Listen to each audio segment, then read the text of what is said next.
In Matthew chapter 8 verse 21 to 22 and in Luke chapter 9 verse 59 to 60, you're going to encounter this interesting conversation between Jesus and one of his disciples. So ang sabi ng Kristo, sabi ng Panginoon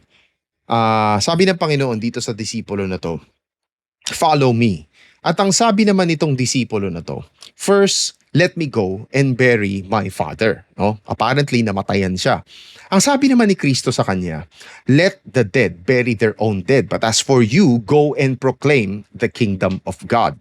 Now, this might sound to us, modern readers, as something really insensitive.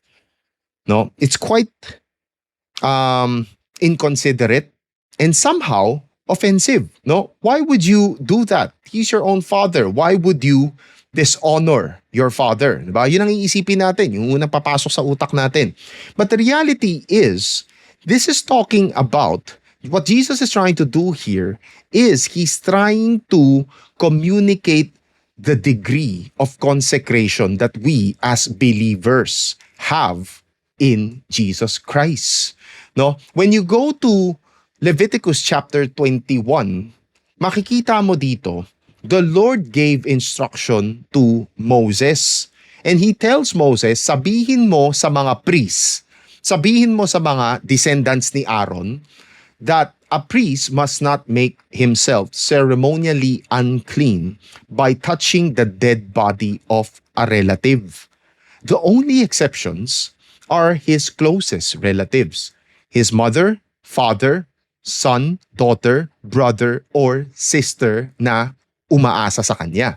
No? Other than that, hindi pwede. So makikita mo na kaagad dito, between the priest and the common citizen, merong mas mataas na degree of consecration, no, sa mga priests. Of course, the reason being is because they are accessing the temple.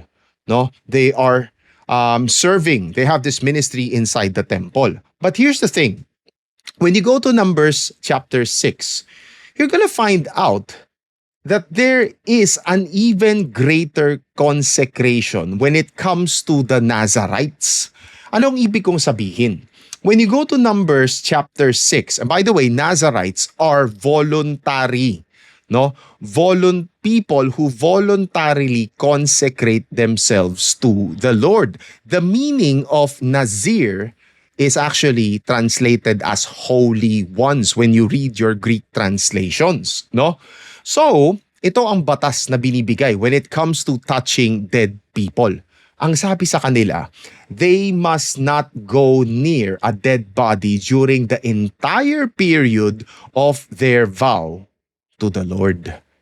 Even if the dead body, or even if the dead person is their own father, mother, brother, or sister, they must not defile themselves. Okay? Now, the thing is this.